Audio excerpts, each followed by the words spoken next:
Greetings everyone, Brian Mackey here for this week's pro tip.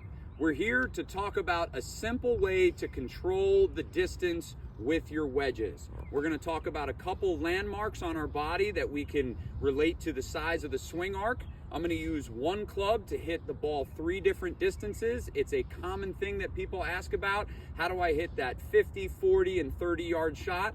It could be any of those distances. It could be 100, 90, and 80. We're going to learn how to control the distance with our wedges just using the size of our arc. Let's go take a look on how to get that done.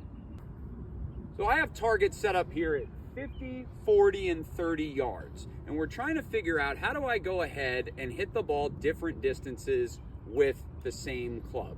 We are going to use the size of the swing arc to go ahead and determine the distance the ball is going. So I am electing to use my 58-degree wedge. Certain people like to use different clubs. That's fine. This club for me is the best for these distances and controlling it. Couple basics in terms of setup. When we're trying to control these short distances with wedges, we want to go ahead and make sure that we predominantly keep pressure on our lead side. We do not want a big shift into our trail side. We don't want to try to really go ahead and swing super fast. That causes us to pop up and out of it. And we certainly don't want to slow down to try to control the distance, because oftentimes that leads to us just sticking the club in the ground. So we are going to maintain a nice even rhythm and tempo with all of these shots. We are going to think of the size of the arc to dictate the distance. So my first attempt is at 50 yards. I am going to take my hands back to what feels like ear height on my right side to ear height on my left side. Club face aims first, set the body, ear height to ear height. So direction was pretty good, landed a couple yards short, rolled right under the target. So that time I felt at 50 yards, my hands went to my right ear and finished at the height of my left ear. Now we're bringing that target in 10 yards, 40-yard target.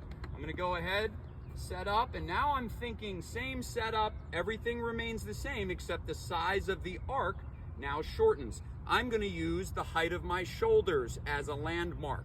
I am swinging the club where I feel like my hands go to my right shoulder and finish at the height of my left shoulder. We're at 40 yards, club face aims first, weight on the lead side, shoulder to shoulder. Little shy of the mark, but direction was pretty good. So I probably landed that about 35 yards, shoulder to shoulder. Again, same club, just a little shorter distance. And now we're bringing it in another 10 yards. We are now at 30 yards. I am gonna go ahead and just shorten the arc up just a little bit. How am I going to do that? I'm going to think of a new landmark. I'm going to go from my right hip to my left hip. Right hip, left hip. Notice on all of these there is no excessive wrist set and release. I'm trying to maintain a nice, even paced arc. 30 yards away, club face aims first, pressure on the lead side, hip to hip. And that one's pretty good there. One hop and in the target. So based upon the size of my arc, I was able to control the distance. Stay nice and balanced, keep those eyes still, allow yourself to complete the motion, start making more birdies and pars.